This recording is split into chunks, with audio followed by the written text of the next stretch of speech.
Good morning everyone, welcome back to PRA यानी Priyanshu rank academy. और इस एकेडमी में हम देखेंगे कि हिस्ट्री फाउंडेशन बेस को किस तरह से कंप्लीट करेंगे और इस हिस्ट्री फाउंडेशन बेस में आपको कहाँ तक क्या क्या सीखने को मिलेगा। तो जैसे कि आप पिछले क्लास में मोहनजोदड़ो के बारे में पढ़ रहे थे, मोहनजोदड़ो के तथ्यों के बारे में कुछ समझा चुके थे। इस क्लास में हम मोहनजोदड़ो की यानी कंप्लीट समझेंगे, साथ साथ हम देखेंगे कि चंदोदड़ो क्या है। चंदोदड़ो भी एक बहुत ही इंपॉर्टेंट सिंधु सभ्यता का शहर उभर करके हमारे सामने आते हैं। उसके बाद हमारे आगे देखेंगे कि बनवाली क्या थे, रोपड़ में ऐसी क्या क्या खासियत थी जिस कारण से सिंधु सभ्यता की ये सारे शहर फेमस या तो विकसित माने जाते हैं, और ऐसा क्यों प्लानिंग तरीके से बसाया गया था सिंधु सभ्यता को। इससे जानने के लिए आप सभी को यदि इसे डिटेल से जानना है तो आपको प्रियांशु रैंक एकेडमी से बने रहना है वीडियो के अंत तक, ताकि आपको कहीं पे किसी प्रकार के कॉम्पिटिटिव एग्जाम हो तो उसमें आपको किसी प्रकार के डाउट्स ना हो। तो चलिए हम स्टार्ट करते हैं अपने क्लास को। तो आप देख सकते हैं कि आपके फाउंडेशन बैच यहाँ पे आपके हिस्ट्री के अगर कोई भी किन्हीं को करना चाहते हैं तो ये अच्छे से कर सकते हैं, इसी कोई भी आपको देखने वाली बात नहीं है। ठीक है, तो आप चलिए हम स्टार्ट करते हैं अपना क्लास। तो पहले नोट्स तो बाद में ही दे दिया जाएगा, बट पहले आप लिख समझ लीजिए, फिर नोट्स भी मिल जाएंगे। नोट्स के लिए टेंशन नहीं लेने का है। ठीक है, तो चलिए हम समझते हैं कि पिछले क्लास में हम मोहनजोदड़ो समझ रहे थे। मोहनजोदड़ो में जितने भी मिले तथ्य के बारे में समझे, जैसे कि सूती वस्त्र मोहनजोदड़ो से, अन्नागार जो कि सबसे बड़ा विशाल अन्नागार कहाँ से मिला, मोहनजोदड़ो से मिला। सबसे बड़ा विशाल अन्नागार कहाँ से मिलता है, मोहनजोदड़ो से मिलता है। ठीक है, उसके बाद हम देखते हैं कि स्नानागार जो कि सबसे बड़ा है वो कहाँ से मिलता है, मोहनजोदड़ो से मिलता है। तो ये सभी जो चीज़ है वो मोहनजोदड़ो से मिलता है। यानी कि आपको ध्यान यह रखने की बात है कि जितने भी बड़े बड़े चीज़ हैं वो मोहनजोदड़ो से मिला है, स्नानागार से लेकर के वगैरह वगैरह सब। लेकिन हम मोहनजोदड़ो की एक विशेषता जिसे हम इनकार कर दिए, जिसे हमें देखना चाहिए था, समझना चाहिए था, वो था आपका जल निकासी प्रणाली। मोहनजोदड़ो की जल निकासी प्रणाली जो बहुत ही फेमस है, इसे जानने योग्य बात है। क्योंकि आपको मोहनजोदड़ो की यदि आप जल निकासी प्रणाली को देखिएगा तो एक बहुत ही बड़े नाला हुआ करते थे, लंबा सा बड़ा सा, और छोटे छोटे जो नालाएं होते थे, मान के चलिए उनकी शाखाएं जो होते थे वो बड़े नाले से आकर के मिल जाते थे। जैसे कि एक बड़ा नदी जाता है और उसके में आकर के छोटी छोटी नदियां मिल जाते हैं, तो उसी प्रकार एक बहुत ही बड़ा नाला था, उसमें छोटे छोटे नाला आकर के मिल जाते थे। वो सभी नाला घर से जुड़े हुए रहते थे। बड़े नाले के बीच में मलकुंड या हौदी हुआ करते थे, जहाँ पे जितने भी कचरा होते थे वो जमा हो जाते थे। तो आप इस प्रकार समझिए, ये जल निकासी प्रणाली हम कहाँ के, मोहनजोदड़ो की पढ़ रहे थे। बाकी बात जितने भी तथ्य कुआं हुआ बताए थे, अब समझ में आ गया ना, वहां से मिले हैं। तो एक बहुत ही बड़ा नाला मिला हुआ है, ये मोहनजोदड़ो की क्या है, नाला है। लेकिन इससे क्या है कि छोटे छोटे जो नालाएं हैं जो कि घर के सामने से निकले हुए, ये घर है, ये घर है, तो ये छोटे छोटे जो नालाएं हैं यहाँ से, ये छोटे छोटे जो आपके नालाएं हो गए, ये घर है, ठीक है, ये भी घर है। तो ये छोटे छोटे जो नालाएं हैं ये बड़े नाले से जुड़े हुए रहते थे। और बड़े नाले के बीच में क्या होते थे, कहीं कहीं पे बीच बीच में मल हौदी या मलकुंड। हौदी और मलकुंड को आपको अच्छे से समझ में कब आएगा, अब जब सोख्ता गड्ढा देखिएगा। सोख्ता गड्ढा आप सभी के घर में होगा, इस प्रकार से आप लोग के घर में सोख्ता गड्ढा होता होगा, इस प्रकार से। ठीक है, इस सोख्ता गड्ढा में पानी आकर के जमा होता है। तो इसी प्रकार ये नाले के बीच में बनाई गई थी, और नाले को ऊपर से क्या कर दिया गया था, ढक दिया गया था। जैसे कि वर्तमान समय में कहीं आप शहर उहर रांची ऊंची जाइएगा, गुमला उमला जाइएगा, तो नाले के ऊपर ढक दिया जाता है, किससे, जिप्सम के गाड़े से चिनाई करके ढका गया था उस समय। सोचिए सोचिए 2600 ईसा पूर्व की यह तथ्य हमें देखने को मिलता है, जो अभी हम वर्तमान समय में अपनाते हैं। वर्तमान समय में कैसे हम सीमेंट का करके ऊपर से ढक देते हैं, लेकिन उस समय जिप्सम के गाढ़े को चिनाई करके इसके ऊपर ढक दिया जाता था, यानी कि ऊपर प्लेट बना दिया जाता। सोचिए इतने ज्यादा विकसित दिमाग सिंधु सभ्यता के लोग के थे। यहाँ आपको नाला देखने को मिलेंगे, जो कि आप वर्तमान समय में कभी भी आप रांची उची घूमने जाइएगा तो इसको क्यों, पानी ओवरफ्लो ना हो जाए। जो पानी अगर बरसात के दिन में नाले में भर जाते हैं तो वो बाहर निकलने लगते हैं, जाहिर सी बात है। तो वही पानी बाहर ना निकले, गंदा पानी बाहर ना निकले और शहर को खराब ना करे, गंदा ना करे, इसलिए क्या करते थे लोग जो होते थे वो नाला को ढाप देते थे चिनाई करके। तो यही थी जल निकासी प्रणाली मोहनजोदड़ो की। और एक है स्नानागार, स्नानागार ये भी मोहनजोदड़ो से मिला हुआ है, ठीक है। स्नानागार भी इंपॉर्टेंट तथ्य है, ये मोहनजोदड़ो से मिला हुआ। क्यों? क्योंकि स्नानागार को भी कुछ इस तरीके से बनाया गया था। यहाँ पे सीढ़ी थे, यहाँ पे क्या थे, सीढ़ी थे, और यहाँ पे सीढ़ी थे, यहाँ पे कुआं बना दिया गया था, यहाँ पे छिद्र बना दिया गया था, यानी कि ये छिद्र है, क्या है, छिद्र है ये, ठीक है। तो इस तरह से क्या होते थे स्नानागार मोहनजोदड़ो में हमें देखने को मिले हैं, क्योंकि सबसे बड़ा स्नानागार हमें मोहनजोदड़ो से मिला है। इसका काम धार्मिक क्रियाकलापों के लिए किया करते थे। क्या करने के लिए भाई इसका काम किया करते थे? धार्मिक क्रियाकलाप। आप बोलिएगा, धार्मिक क्रियाकलाप के लिए किया जाता था इसका काम। कैसे कर सकते हैं कि धार्मिक क्रियाकलाप के लिए किया जाता था? क्योंकि अब मोहनजोदड़ो के जितने हम वर्तमान समय में देखते हैं ना कि हम कभी भी छठी हो जाता है किसी का, तो हम तालाब चल जाते हैं नहाने के लिए। मरखी में 10वां तालाब जाते हैं, वहाँ मुंडन उंडन करते हैं, नहाते धोआते हैं। तो मोहनजोदड़ो के लोग भी क्या करते थे कि वो धार्मिक क्रियाकलाप में कोई व्यक्ति मर गया, छठियारी है या तो किसी का मुंडन है, तो उसके लिए कहाँ जाते थे? स्नानागार जाते थे, तालाब नहाने के लिए, ठीक है भाई। स्नानागार तो स्विमिंग पूल के जैसे है, तालाब नहीं है लेकिन स्विमिंग पूल के जैसे है। स्विमिंग पूल में पानी गंदा हो जाता है तो क्या उसे बाहर नहीं निकाला जाता है? बिल्कुल निकाला जाता था। तो क्या स्नानागार गंदा हो जाता था, क्या इसे पानी नहीं निकाला जाता था? आप बोलेंगे बिल्कुल निकाला जाता है। कैसे निकाला जाता था? ये कुआं क्यों है, क्यों है यहाँ से, ये छिद्र क्यों है? पानी निकालने के लिए। गंदा पानी हुआ, ये छिद्र के माध्यम से निकाल दिए, और ये कुआं के माध्यम से भर दिए, और ये छिद्र के माध्यम से निकाल दिए गंदा पानी। तो इस तरह से कुआं के माध्यम से पानी इंटर किए जाते थे और गंदा पानी को बाहर निकाल दिया जाता था। और ये स्नानागार का प्रयोग धार्मिक क्रियाकलापों के लिए किया जाता था, जैसे मुंडन, छठियारी, किसी का 10वां हो गया, बाल मुड़वाने गए तालाब के नीचे, कुछ विशेष क्रियाकलाप में हम नहाने के लिए तालाब चल जाते हैं, छठ, ये सारे देखते होंगे। तो ये धार्मिक क्रियाकलाप। और ये जल निकासी प्रणाली, ये दोनों ही मोहनजोदड़ो की सबसे फेमस व्यवस्था है मोहनजोदड़ो की, जो कि पिछले क्लास में हमने आधा बताए थे, ठीक है। तो इस क्लास में पूरा कंप्लीटली अब सूती वस्त्र, अन्नागार, ये सारे मिले हुए हैं। एक है कांसे की नर्तकी, क्या है? कांसे की नर्तकी। एक होते हैं आपके कांसे की नर्तकी। जो कांसे की नर्तकी है वो आपकी क्या है कि मोहनजोदड़ो से ही मिला हुआ है। और एक कांसे की नर्तकी और एक है मात्र देवी की मूर्ति। इस दोनों में कंफ्यूज नहीं होइएगा। मात्र देवी की जो मूर्ति है वो हड़प्पा से मिले हुए हैं, और कांसे की नर्तकी मोहनजोदड़ो से, ठीक है। ये दोनों में डाउट्स भी हो सकते हैं, कभी कभी दिमाग में क्रिएट होते हैं, तो इसी के लिए हम पहले ही ये डाउट्स क्लियर वाले टॉपिक्स बता दिए हैं। तो ये सारे चीज़ यहीं से मिले हुए हैं। अन्नागार यहाँ का फेमस सबसे बड़ा, ये तो बता ही दिए थे अन्नागार कहाँ से मिले हैं, लेकिन सबसे बड़ा अन्नागार जो है वो मोहनजोदड़ो से ही मिला हुआ है। क्या आपको इतने सारे बातें समझ में आई? कहीं पे डाउट्स एनी? तो आप कमेंट्स कर सकते हैं, आप बता सकते हैं हमें, ताकि मैं अपने आपका डाउट्स क्लियर कर सकूं। कहीं पे आपको कोई डाउट या सवाल पूछ सकते हैं? एनीवन? नहीं? तो चलिए हम आगे बढ़ते हैं, ठीक है। हमको समझ में आ गया कि आपके पास कोई डाउट्स नहीं है। तो आगे हम देखते हैं कि मोहनजोदड़ो के बाद, हड़प्पा के बाद दूसरा सबसे फेमस शहर आता है, तीसरा, चंदोदड़ो। जितना भी होदड़ो लगा हुआ दिखेगा ना वो पाकिस्तान में है। होदड़ो यानी पाकिस्तान, ठीक है। तो ये भी पाकिस्तान, चंद होदड़ो, चंद होदड़ो, ठीक है। तो ये चंद होदड़ो, ये भी कहाँ पे है? पाकिस्तान में। किस नदी के किनारे भाई? आप बोलिएगा सिंधु नदी के किनारे, सिंधु नदी के किनारे, सिंधु नदी के किनारे। मोहनजोदड़ो भी किस नदी के किनारे? सिंधु नदी के किनारे, बशर्ते हड़प्पा रावी नदी के किनारे, याद रखिएगा, ठीक है। अब इसकी खुदाई किसने किया है इसको जानना बहुत जरूरी है। गोपाल मजूमदार, गोपाल मजूमदार कब किए? 1931 ईस्वी में। तो ये याद रखना है कि चंदोदड़ो क्या है, गोपाल मजूमदार ने 1931 ईस्वी में खोज की, सिंधु नदी के किनारे हैं। ये आपको याद रखने हैं, क्योंकि ये सारी बातें ही तो याद रखने हैं। याद नहीं रखे तो गई वाला सिस्टम है, ठीक है। शॉर्ट नोट्स भी आप बनाना सीखिए, क्योंकि कंपटीशन की तैयारी करते हैं तो शॉर्ट नोट्स उसमें आपके लिए कैरी करना बहुत ही इंपॉर्टेंट है, ठीक। तो आप देख सकते हैं कि यह नदी के किनारे, सिंधु नदी के किनारे गोपाल मजूमदार 1931 ईस्वी में इसकी खुदाई किए थे।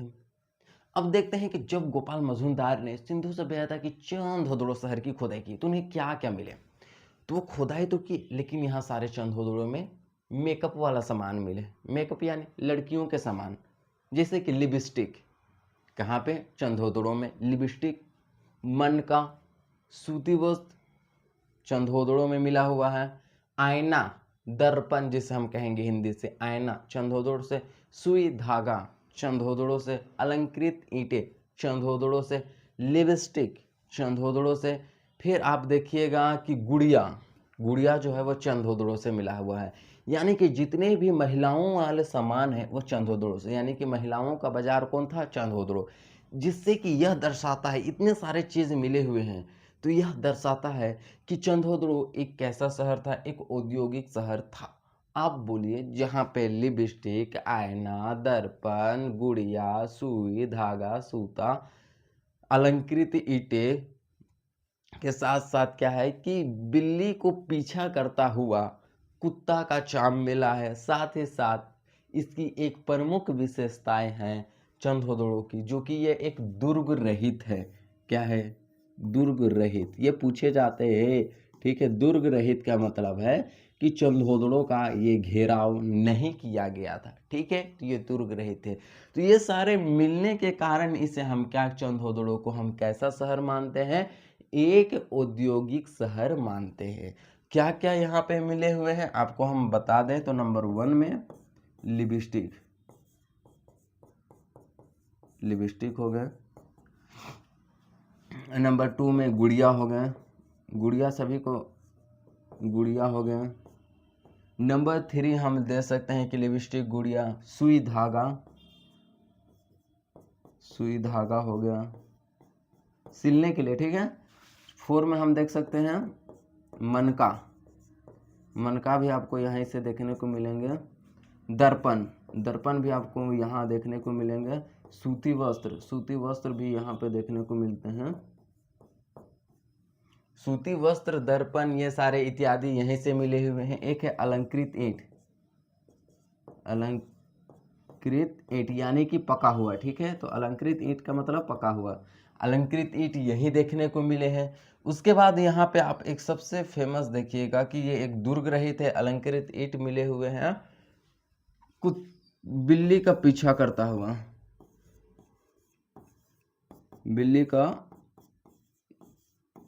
पीछा करता हुआ कुत्ता का चाम। ठीक है, कुत्ता का निशान, चिन्ह हम लिख सकते हैं, चिन्ह या तो चाम हम कर सकते हैं। तो ये सारे चीज जो है आपको चंदोदड़ों से मिले हुए हैं। चंदोदड़ों कहाँ पे है, सिंधु नदी के किनारे। 1931 ईस्वी में इसकी खोज गोपाल मजूमदार के द्वारा किया गया था। ये सभी आपको याद रखने हैं, याद रखने वाले तथ्य हैं। ठीक है, उसके बाद हम अगला शहर देखते हैं रोपड़।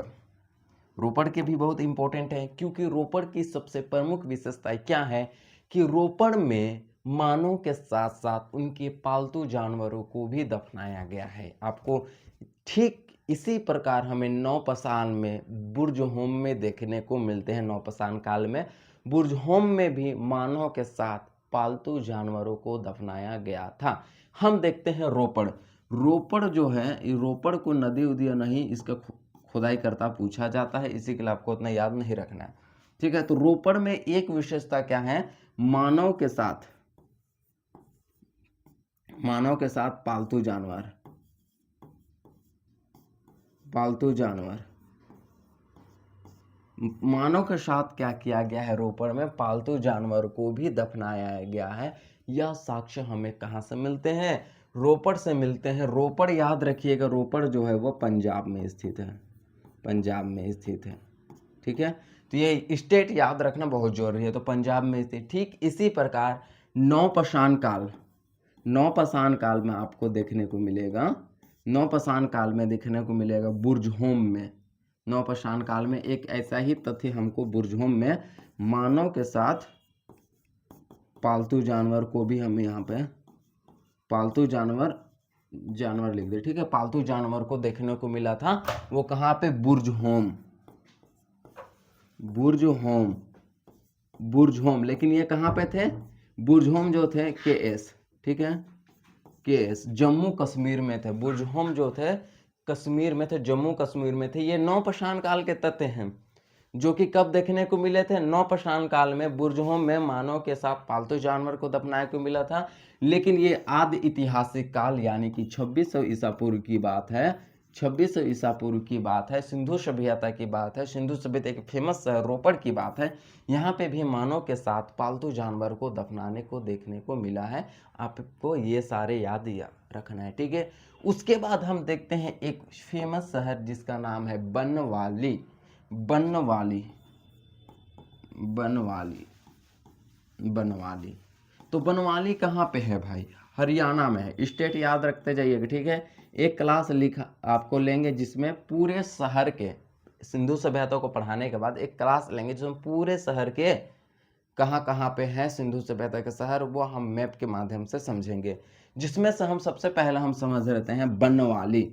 बनवाली जो शहर है वो हरियाणा में स्थित है। इसको हम क्यों इतना मान्यता देते हैं, ये इतना फेमस क्यों है और पढ़ते क्यों हैं? क्योंकि बनवाली मात्र एक शहर है जिसमें सड़क टेढ़ी मेढ़ी मिली है। इसकी जो सड़क मिली है वो टेढ़ी मेढ़ी सड़क यहाँ पे देखने को मिली हुई है। और सबसे बड़ी विशेषता इसकी यह है, बनवाली की सबसे बड़ी विशेषता है कि यहाँ जल निकासी प्रणाली देखने को नहीं मिलते हैं। तो बनवाली की जल निकासी प्रणाली जो है वो देखने को नहीं मिलते हैं। जल निकासी प्रणाली क्या यहाँ पे देखने को मिलते हैं बनवाली में? आप बोलिएगा कि नहीं देखने को मिलते हैं। तो ये सारे आपके क्या थे? ये आपके सिंधु सभ्यता के कुछ इंपॉर्टेंट शहर थे, जो कि और भी शहर हैं जिसे हम अगले क्लास में देखेंगे। बेसिकली हम चलिए कितने शहर के बारे में अभी तक सिंधु सभ्यता के देख चुके, उसको हम अच्छे से एक जगह अरेंज कर देते हैं ताकि आपको भी याद करने में दिक्कत ना हो।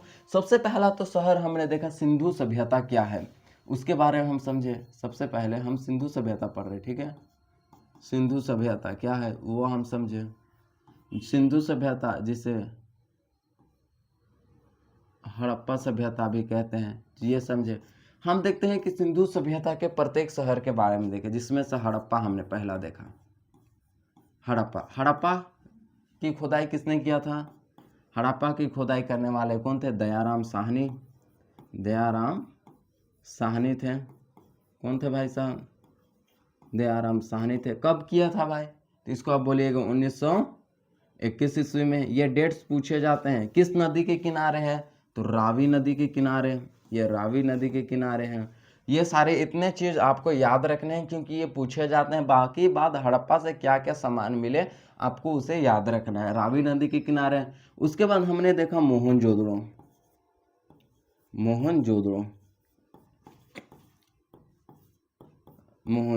ठीक है। अब देखते हैं कि मोहनजोदड़ो की खुदाई किसने किया? तो राखल दास बनर्जी, ये आपको याद रखने हैं। राखल दास बनर्जी किए। कब किए राखल दास बनर्जी इसकी खुदाई? तो आप बोलिएगा 1922 ईस्वी में किया, जस्ट एक साल बाद। कहाँ, ये किस नदी के किनारे? तो आप बोलिएगा ये सिंधु नदी के किनारे। ये सारे चीज आपको याद रखने हैं। उसके बाद हम देखते हैं चंदहोदड़ो। ये सारे कहाँ पे हैं? ये सारे शहर पाकिस्तान में हैं। चंदहोदड़ो। हड़प्पा भी कहाँ पे है? पाकिस्तान में, ठीक है। चंदहोदड़ो खुदाई करता कौन है इसके? गोपाल मजूमदार। कौन है? गोपाल मजूमदार, ठीक है। गोपाल मजूमदार। खुदाई इसके कब की है भाई? 1931 ईस्वी में। आपको याद रखना 1931 ईस्वी में। किस नदी के किनारे है? तो ये भी आपके सिंधु नदी के किनारे, ठीक है। उसके बाद हमने देखा कौन? रोपड़ देखें कहाँ पे है? ये पंजाब में है, ठीक है। यहाँ की विशेषताएं क्या है? तो मानव के साथ पालतू जानवर को भी दफनाया गया है। मानव के साथ क्या? पालतू जानवर को भी यहाँ की एक क्या फेमस विशेषता है, ठीक है। इसे याद रखना है आपको। उसके बाद यहाँ हम देखते हैं बनवाली कहाँ पे है भाई? आप बोलिएगा हरियाणा में है, जो कि भारत में ही पड़ता है। हरियाणा में है। इसकी प्रमुख विशेषताएं क्या है? आप बोलिएगा प्रमुख विशेषता है जल निकासी जो हमें देखने को नहीं मिलते हैं। जल निकासी देखने को नहीं मिलते हैं। सड़क यहाँ की कैसे है, सड़क टेढ़ी मेढ़ी है, यानी कि टेढ़ी मेढ़ी इस तरह से हम बना दे रहे हैं, लोगों के माध्यम से हम देखते हैं कि सड़क टेढ़ी मेढ़ी है। तो इतने शहर देखे जिसमें से ये 3 ऊपर के जो शहर है ये PAK में है, पाकिस्तान में है, ठीक है, POK में यानी कि पाकिस्तान में है, और ये 2 शहर जो हैं वो अलग अलग स्टेट में है भारत के ही। तो ये आपको याद रखने, एक तरह से शॉर्ट नोट्स इस तरह से आपको याद रखने, क्योंकि इनके नामकर्ता पूछे जाते हैं एग्जाम में, ये काफ़ी ज़्यादा चांसेस आते हैं। बाकी बात यहाँ चंदोदड़ो मोहनजोदड़ो से क्या क्या पूछे जा सकते हैं, अन्नागार पूछे जा सकते हैं, स्नानागार पूछे जा सकते हैं, कासे की नर्तकी मोहनजोदड़ो से सबसे फेमस है वो पूछे जा सकते हैं, पशुपति शिव पूछे जा सकते हैं, शिवलिंग के अप्रमाणिक साक्ष्य हमें सिंधु सभ्यता यानी कि हड़प्पा सभ्यता में देखने को मिलता है, ये पूछे जा सकते हैं। हड़प्पा सभ्यता से क्या पूछे जा सकते हैं, हड़प्पा सभ्यता से ज़्यादा पूछे नहीं जाते हैं। RS-37 कब्रिस्तान पूछा जाता है हड़प्पा सभ्यता के, माता देवी की मूर्तियां हड़प्पा सभ्यता से पूछे जाते हैं, तो ये पूछे जाते हैं। सिंधु सभ्यता में मोहनजोदड़ो में लगभग 700 हमें कुआं देखने को मिला है, 700 कुआं कहाँ पे, पूरे सिंधु सभ्यता में हमें देखने को मिला है, ये पूछे जाने के बहुत ही ज़्यादा चांसेस रहते हैं। तो ये सारे जो तथ्य हैं जो कि पूछे जाते हैं, विशाल स्नानागार, अन्नागार, ये सब आपको याद रखना है। चंदोदड़ो के क्या पूछे जा सकते हैं, चंदोदड़ो के अलंकृत ईंट, अलंकृत ईंट जो कि सबसे पहले पकी हुई, अलंकृत ईंटें का मतलब क्या होता है, पकी हुई ईंट, ठीक है। तो सबसे पहले अलंकृत ईंट हमें चंदोदड़ो से देखने को मिला था, ये पूछे जा सकते हैं। मेकअप वाला सामान आप तो जानिएगा कि चंदोदड़ो से मिला है, कि चंदोदड़ो एकमात्र शहर था जो कि दुर्ग रहित था, यानी कि घेरा नहीं किया गया था, ये पूछे जा सकते हैं। रोपड़ से मानव के साथ पालतू जानवरों को भी दफनाया गया था, लेकिन एक नौपाषाण काल में बुर्जहोम में भी देखने को मिला था, वो अलग की बात है। उसके बनवाली की में जल निकासी प्रणाली नहीं है। तो ये सारे इतने शहर, कितने शहर, अभी बहुत शहर हैं, 1 2 3 4 5 ही शहर देखे हैं आप अभी तक, समझे, 5 क्लास में 5 शहर देखें। तो हम नेक्स्ट क्लास में आशा रखते हैं कि आपको भी ऐसे ही याद रहना है, पहले नोट्स ले लीजिए, उसके बाद हम नेक्स्ट क्लास में फिर मिलेंगे, ठीक है। तो सबसे पहले आपको नोट्स चाहिए, ठीक है।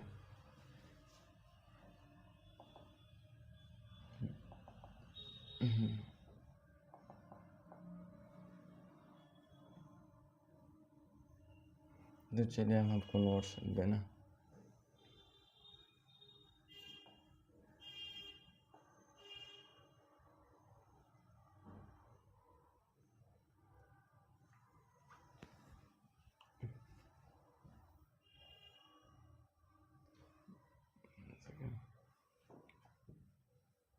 तो ये सारे हैं, तो आप नोट्स भी ले सकते हैं, कैरी कर सकते हैं। रुकिए, कहाँ से हम पढ़ रहे थे, तो बनवा लिए, मोहनजोदड़ो का तो पूरा नोट्स दे चुके थे ना मोहनजोदड़ो तक, उसके बाद हम देखते हैं। हाँ, चंदोदड़ो से, मोहनजोदड़ो से पूरा नोट्स आपको मिल चुके थे, मोहनजोदड़ो से पूरा नोट्स आपको दे दिए गए थे। अब है देखिए चंदोदड़ो, चंदोदड़ो से आप नोट्स लिख सकते हैं, आप स्क्रीनशॉट भी ले सकते हैं, या तो फिर इसे आप क्या कर सकते हैं कि उतार भी सकते हैं। ये चंदोदड़ो है, ठीक है, टॉपिक चंदोदड़ो देख लीजिए।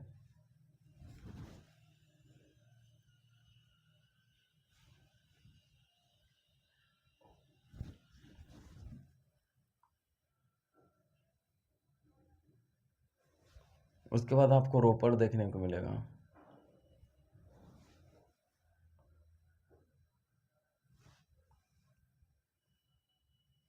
आपको ये बनवाली देखने को मिलेगा।